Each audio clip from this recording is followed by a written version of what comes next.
record on this. Okay, well, here we are again today. My name is Todd Smith, CEO of 360 Converge, joined with Glenn Pasch, CEO of PCG Companies, joining from, as he said, rainy New Jersey this morning. New Jersey, yes. And I thought we'd just kick off, you want to do a little bit of background about PCG for anyone who doesn't know? Sure. So PCG Digital is our agency. We're a full service digital marketing agency. We've been around for about 15 years. We focus on, SEO, paid search, social media advertising. Our job is to get you in front of shoppers, maximize it for as efficient as possible. Then we've also have another division now that's underneath Brian's moniker, BPE, right. Brian Pasch Enterprises, and that houses our consultative business and all of our events. Our Napa event now it's going to be July because we had to move it because of the situation we're in, Digital Marketing Strategies Conference. And then we have the Automotive Analytics and Attribution Summit in the fall in Boca. Yeah. So that's what we do. Yep. I know Mike McFall, my CEO, went to that. He said it was really good. So yeah, we're very happy. The conferences, we used to do more. We used to do a lot of smaller ones, and then we just got to a point where it was taking a lot of focus away from our core business, the agency. So we narrowed it down and just said we're going to do two: one on the West Coast, one on the East Coast. And yeah, the people that come are from a vendor perspective. And also the attendees, they're all very, you're getting the people who are the dealer principals and the general managers or marketing managers of large groups. And what's great is all the vendors, you're getting like someone like yourself, the CEOs, the owners, so the dealers like it because they can talk to owners of the companies of the products they're using, right. And vice versa. Vendors always like to talk to the decision makers as well. That helps. It's always helpful. So here, let's jump in. Obviously, this whole COVID-19, very interesting time. So from an agency point of view, what has it been like impact-wise? We'll start there, and then I'd like to see what you guys are doing and then move to your conversations with dealers and what that's been and what you've seen there. So I thought we could kind of migrate through all of that. So let's talk about like PCG impact, what has happened to you guys, and where do you see it going? So impact, we've been actually, as I said earlier, knock on wood. What's great is that we haven't, no clients have left us. Meaning that no one has said, oh, all right, we're shutting down. Everybody, we definitely have had people who've paused services. So from a revenue standpoint, we've lost a little bit of monthly recurring revenue. We've been able to, because we've had a pretty good sales season and growth over the last 6-8 months. We haven't had to lay anyone off at this time. We're really holding fast that we don't have to pause anybody. And so everybody's just diving in and working for our clients. What we have seen, interestingly enough, is people are holding on to SEO. Some of them are cutting back their budgets on paid search, which we also recommended. We said, pull some of that back. The search volume isn't there. Cut back a little bit on Facebook. But the interesting thing is a lot of our dealer clients are listening to us saying, well, you definitely need, SEO. Your website still has to be tight. Google My Business, depending on the limitations that Google's allowing you, they're not allowing you to update a lot of things on it right now. And then Facebook. So it's been good. We went remote. I think this is our third, maybe our fourth week. I think the beginning of our fourth week that we went fully remote. We actually, being digital and most, allows our whole team, we can all work remotely. Right. And that's going to be interesting. I mean, we're happy we just, moved into a new space, but I'm curious how many companies are really going to look at all of that overhead of having a building to say, wow, how much could we actually do remote? And if we needed to get together, going to a shared workspace just to have meetings. I mean, we've been doing Zoom meetings and things like that just to touch base. But that I'm curious about on the other side for some companies, if they're going to realize, hey, we actually can work remotely. Yeah, that's a good point. In auto, it might be a little challenging to have that, Right. obviously, right? But Yes. the sales side, even of that, having your salespeople work from home and engaging shoppers. I mean, outsourced BDCs kind of do that already. Right. Outsourced chat. I mean, they're already doing a lot of that componentry. Could it be done and managed from the dealership perspective, almost like a gig economy would be interesting. I've seen some But posts about even that. for vendors, I was talking to a few, there's definitely some layoffs or furloughs for some Oh yeah, salespeople, but sort of for some of the larger companies out there. But what was interesting, I was talking to a few of them who are still working, but they have to work remotely, yeah, right? And they're generating revenue remotely. So all of a sudden they're feeling there's going to be decisions in companies where they say, well, why am I paying to have Todd travel around the country on airplanes to sell right. when he can sell out of his house, or he can, you see what I'm Yeah, saying? So there's a lot of expense that you have, you may not need, or it cuts back where you say you generate your appointments and then I'll fly you right. in. So that I was thinking about That's as well. that's interesting. You think about that from the perspective, these larger companies obviously having to cut their sales forces. Hmm. This is a huge cost, and when there's no opportunity to sell, it's kind of Right. hard. And I know they've all been hit pretty hard. A lot of these third party are the Yeah. vendors. A lot of the large ones have been hit pretty hard recently. I assume that'll come back through time, like always. But will they shift now and do more work from home kind of environment? And as you're saying, maybe don't put them on airplanes and don't put them as large territory managers, making a homegrown person, to Exactly. manage their local field. I don't know. That's an interesting thing. I think a lot of changes. Smart vendors right now have to be looking at their businesses of like, okay, we can't have this happen again. How do we shore up our ship to Right. prevent this? And where are we weak? And I think any really smart business owners have to be looking at every potential thing that they're doing right now. And as you said, so sales staff is big to be able to look at. I saw one cut their entire automotive sales staff out, which is Yep. terrible. Yep. Then it's remote work at home. That could be a new thing. I think we'll need to see new technologies to be able to manage remote work forces probably better. That's not there yet. I mean, that's going to be interesting. So yeah, I think this is look. I always look at these times as crazy and detrimental that it is to business. It's Right. also an opportunity. Like, how do you turn this into what comes next? Well, I think the other piece, I was working on an article about this of, what does it mean for customer service or customer experience on the other side? So think of it from a dealership's perspective.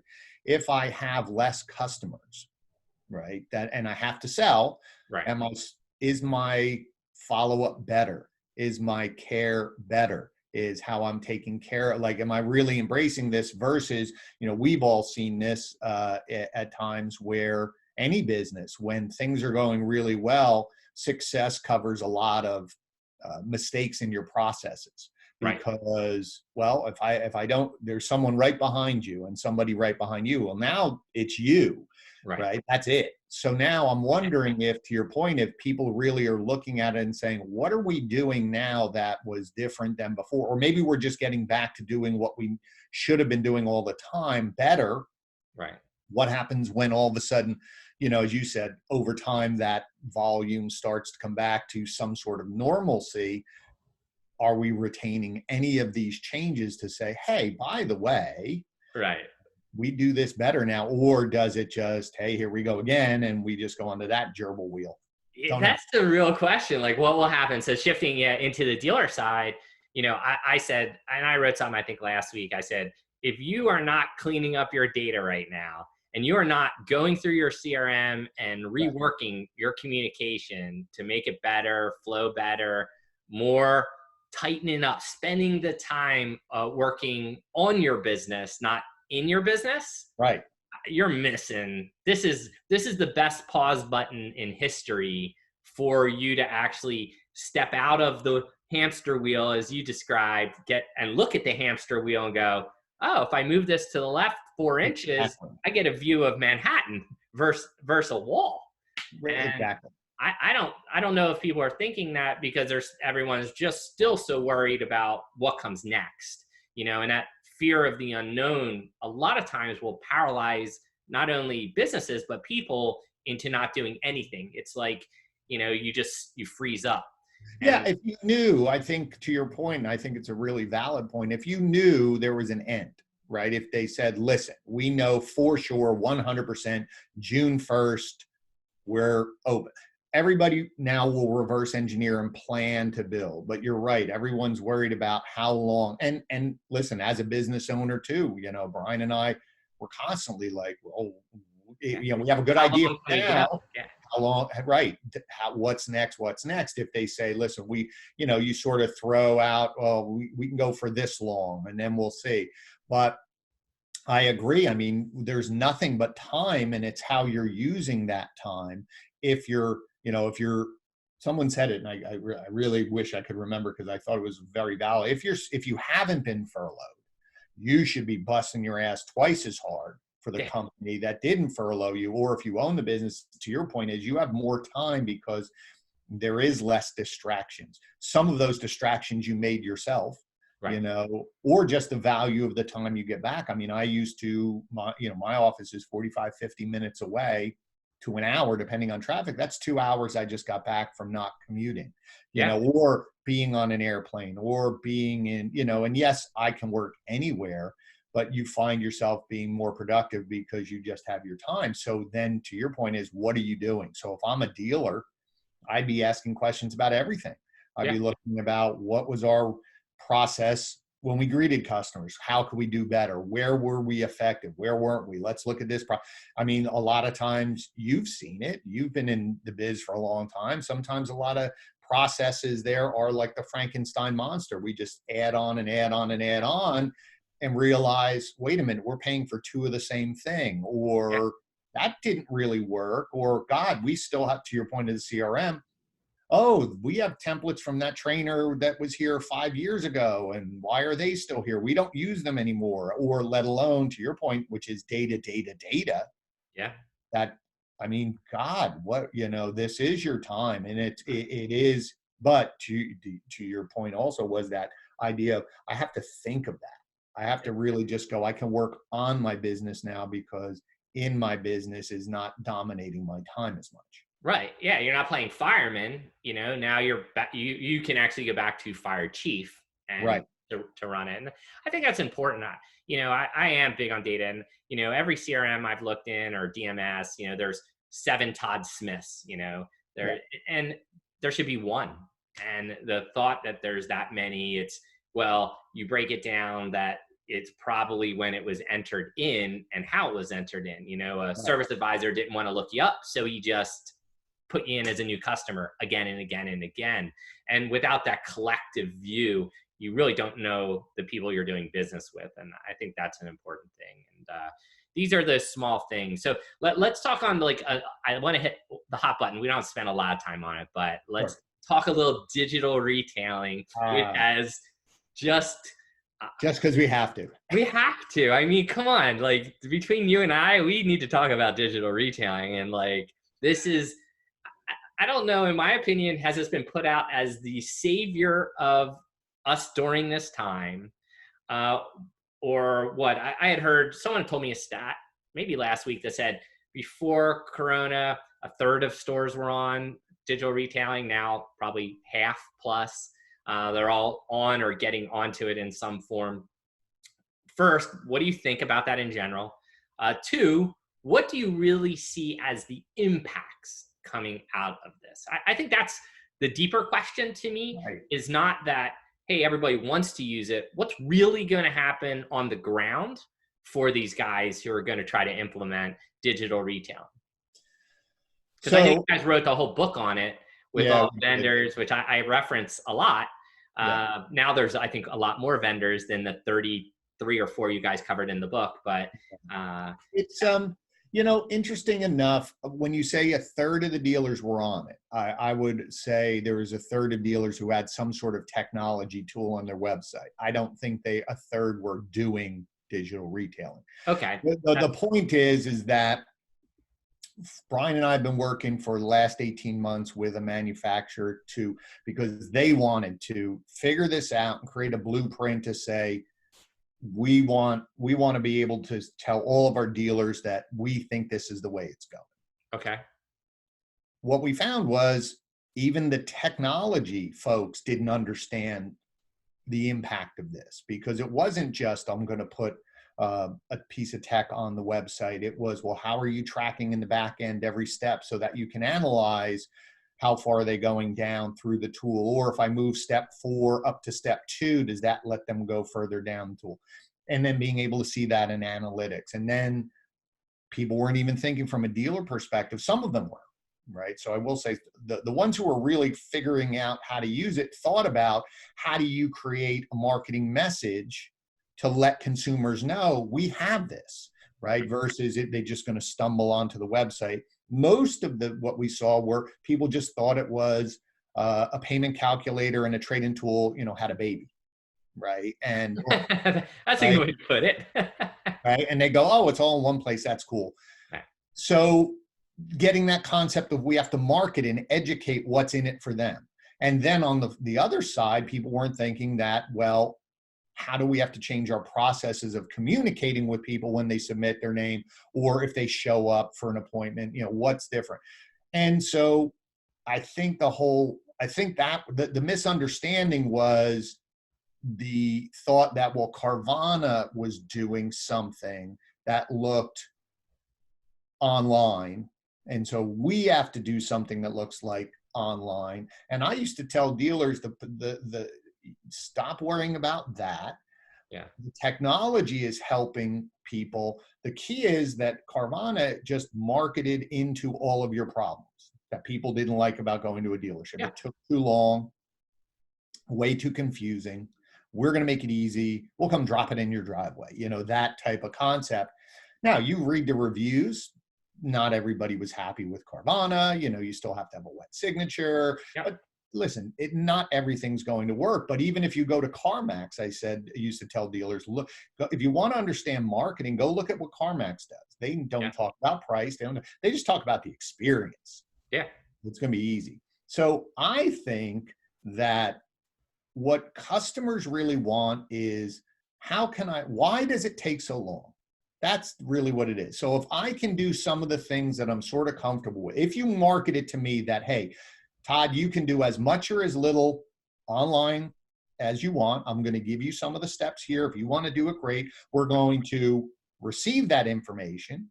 We're going to acknowledge we have this information. And when we reach out to you or you show up, we're going to pick up where you left off. And so you save time. And I think that's what people want. And if dealers really just embrace right now, 2 years from now, who knows? Right. But over the rest of this year and going, let's say a year, over this next year, if you just use that technology and thought, how can I save customers time here?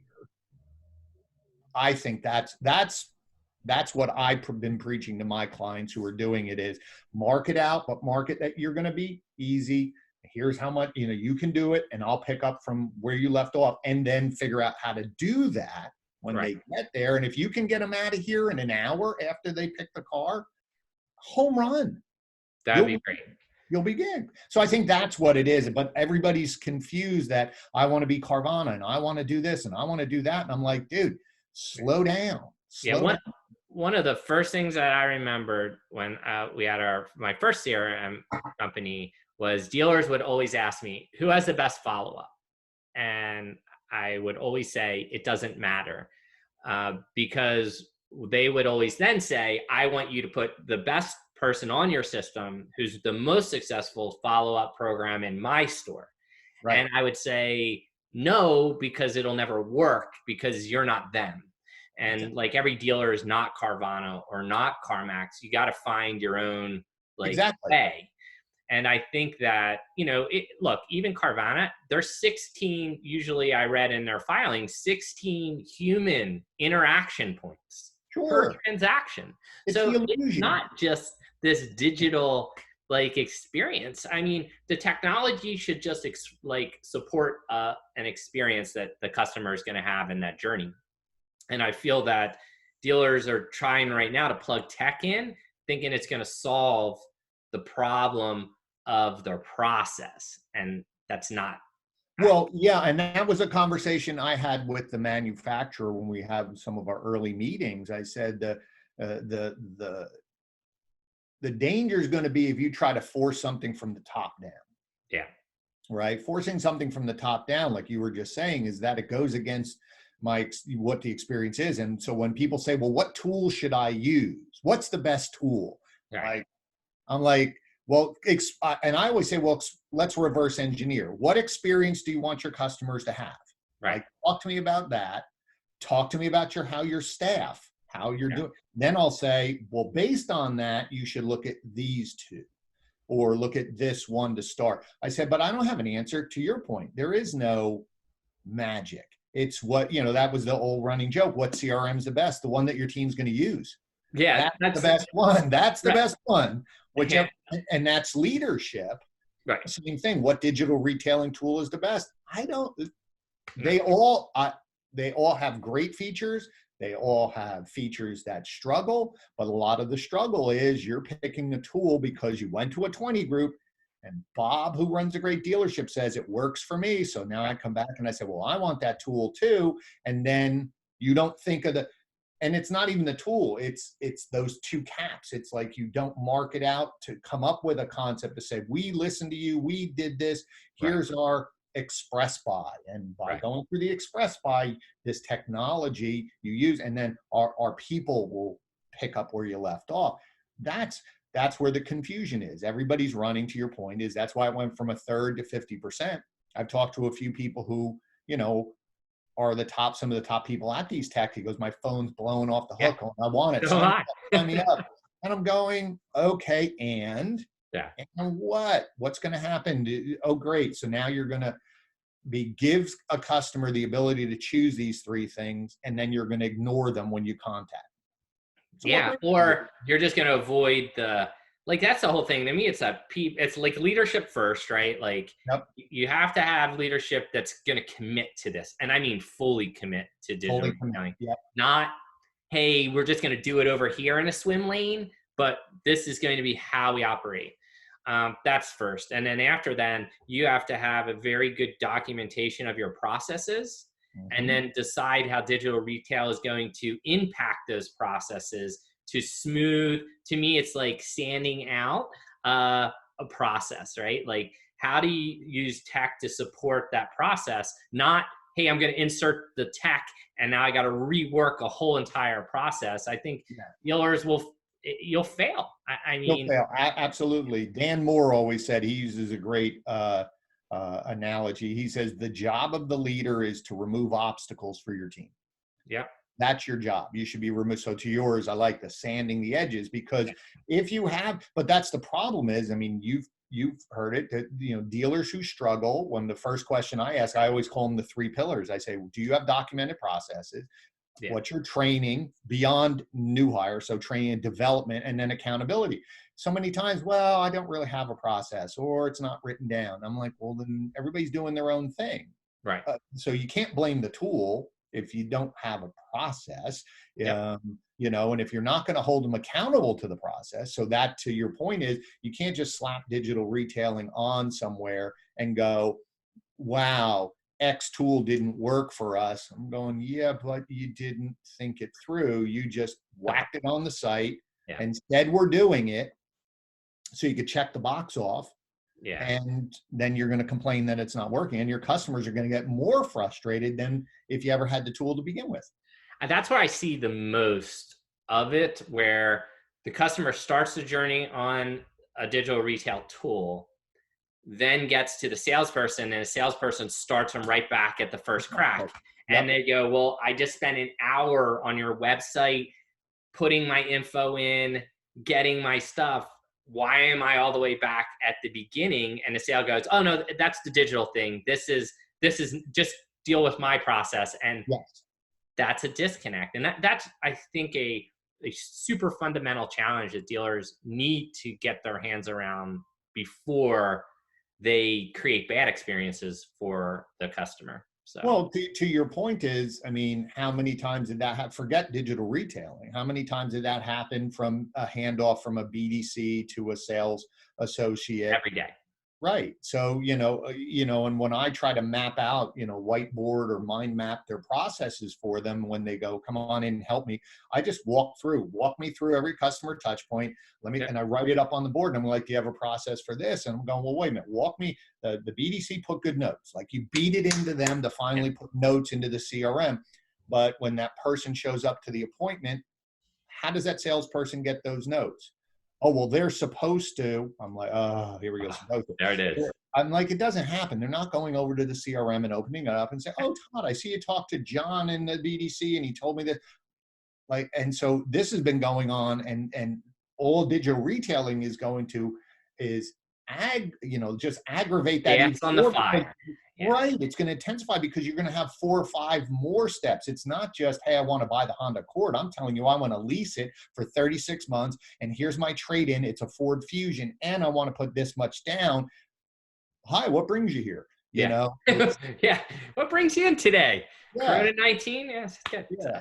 So I think it's moving in that direction, part because I think with shutting down or not being able to come in, customers are still shopping. They're still looking. Leases are coming up.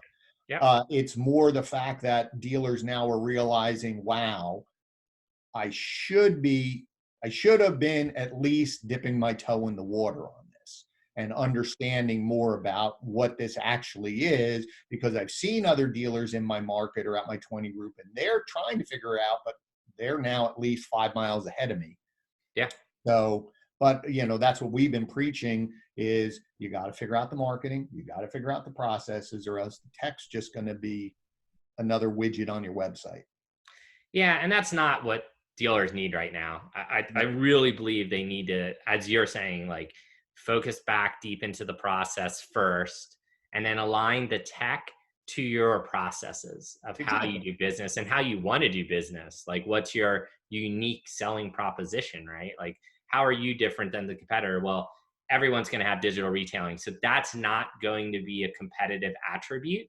It's got to be something else that you're doing within your processes that support the digital retailing, I think. So yeah, it's I talk about it. I came from hospitality. I worked in restaurants for years and years and years and years. And so I always, when I talk about it, I say, okay, if I came to Orlando and I said, I'll buy dinner, let's go steakhouse, right? You're probably going to say, oh, I got the place we're going. I absolutely do, Glenn. I got the place we're going. There you go. Now, there's a reason why. There's a million places to get a good steak in Orlando. And the reason you're going there is because the way they make you feel or the way they take care of you or whatever. It's not the steak, right? Yes, you have a chef that maybe be able to do. But if I need a Ford F-150 and there's 5 places, there is no chef. There's the truck. So to your point is dealers have to really focus on what wraps around that truck. What's the experience of doing business with me? Yes, the tool could make it easier for some people who would like to save time. Other people are like, nope, I don't want to do that stuff. I want to come in.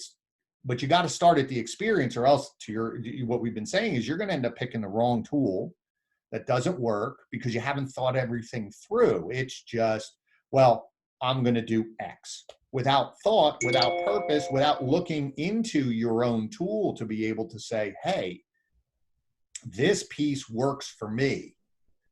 And I know why it does. And I've thought it through versus, oh, well, I heard that one's a good one. Right. That makes sense. So shifting gears again, what do you feel messaging coming out of this is going to be? Like, what are successful dealers? What do you think they're going to be? I mean, no one's going to sit and hang on the COVID-19 messaging, right? So I assume it's going to be around some type of safe environment and, easy process, right? But I don't know. Are you kind of already starting to craft what that's going to look Yeah, like? we're working on something that we're probably going to announce next week or so to our clients. We came up with a thought to help just answer that point. You know, once we start having customers wanting to come out or can come out, Right. but also sort through, because I'm sure there's a lot of programs that manufacturers are releasing, Right. whatever new incentive it is, or, hey, if your lease happened to come up now in April, is there a relief? I think there's a lot of things that are, I think we have to go back to again, that experience is coming out with messages of, we're going to help you. We're gonna sort through and find the best programs for you. We're going to help you make it easy or fast and Right. safe and whatever. Hopefully, there will be a time where we don't need to wear masks and we don't need to wear gloves and we don't have to keep 57 feet away. But my wife and I were talking about it, is, are people just going to be more aware of hygiene now? And when they're coughing, to cover. I just think from a marketing standpoint is that I think people are going to be relieved to get out. Yeah. But more importantly, they're going to need help because they need their car. They want to get a great deal. And I just don't think it's going to be $199, $199, $199. Is that, again, that'll attract a small amount. But I Yeah. think it's that sense of help. So I Yeah. think more dealers, but again, that has to tie into your brand messaging that you've had and what you've built up over years. You can't just flip a switch and say, well, now we're going to be the good guys, and, or we're going to be helpful. And, that was never your message. You were always the, best price, low price, whatever. So I think that's where messaging has to come out of moving forward. Yeah, that makes a lot of sense when you think about it. Because look, we all know messaging is critical to this. Technology plays a part, processes play a part, your people. That's interesting. One of the things I was talking to somebody, I wanted to get your thoughts on. All the people they furloughed, they're not forcing them. They've created a huge amount of training curriculum for them because now they're in this kind of window. They're getting paid, even if not full salary, half, whatever. The couple of dealers I've spoke to doing this, they're very aggressively now, like, training and retraining their team so those people will come back and add more value to the store. So that was a way they were also leveraging this downtime for their employees, was to do that. Any thoughts on that? I think that's great. I was wondering, a couple dealers that I talked to said the funny thing was they didn't have any as up to date as they wanted. They had some training stuff, more product versus sales skills, because they turned off whoever they had bought that training from. But I was also interested in, that thought of, well, how many of those furloughed people, or if they weren't furloughed, they were laid off, because I can't pay you. Right. How many of those people are going to come back? Same thing. I don't know if dealers have thought that through, where all of a sudden, if I got to bring back, I laid off, let's say 25 salespeople, how many am I going to get back? And, How how easy is it to get back up to speed? Mm-hmm. There was a good article in Harvard Business Review that analyzed after 2008, the recession. Right. And it looked at the companies that cut deep into their employee base and their growth out of the recession, compared to the companies that furloughed or reduced pay and kept the people Mm-hmm. as long as they could through it.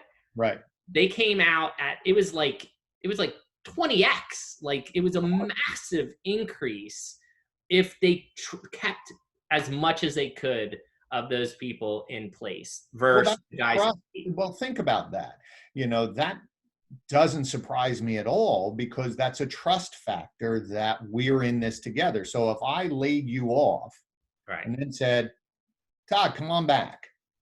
Back of your head's going, well, the next time he hits a bump, yeah, maybe I'll come back because I need the job. and I'm good at the job. But what am I also doing? Looking for another job at the same time. Why? Because the next time I hit a downturn, you owner hit a bump, guess what? I'm expendable in your mind versus I'm going to hold on. You know, you see some CEOs taking pay cuts, or, you know, we're just going to figure it all out, or we're going to use up whatever we do because and you see how long it takes. But, you know, that doesn't surprise me at all, because you know, either it's, you know, either you just don't, I don't want to say you don't care, but it, you know, again, sometimes it has to be that drastic, but then you shouldn't be surprised if you don't get those people back. You might have to, and the reason why it's a slow growth out is that I probably didn't get those people back. And if they had any experience of doing with the job, now I had to hire all new people. So my production is going to be low out of the gate because they're not up to speed, versus holding on to people where I said earlier, people feel gratitude, grateful, you know, and feel that, you know, we're all in this together, so that when things get good, it's like, oh, I work for a great company.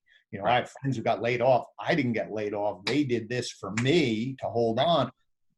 Dedication to that. So I just was thinking with the salespeople, that was, and also, you know, you won't need everybody. You know, if I laid off 25, you know, maybe I only need 8 or 9 to come back. And then how do I choose those 8 or 9? Now, I know some dealers who I talked to jokingly said, well, I used Corona to get rid of some bad eggs, you know, and I said, well, that's silly. You have a horrible process to begin with. Then if you let people not perform and you held on to them, you're going to do that again when things get good. Like, you should understand how you got into that situation and how to use COVID to fire somebody. That's stupid. Yeah, I think that store would have a greater problem, right?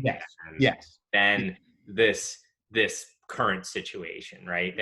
That's broken process deep in the organizational's like belly right there. So it makes a lot of sense. It's very interesting. I mean, I think in interesting times. I think there's still huge opportunity. I think any salespeople listening to this that got laid off, double down on your skill set right now. I mean, learn digital retailing, learn those products, learn more sales skills, learn better trial closes, learn how to read people, how to read body language. Learn now, because you have a window of opportunity to come back stronger. And I think managers, you also have an opportunity to document your processes and like learn, like, not what people say you do at the dealership, what you tell the owner.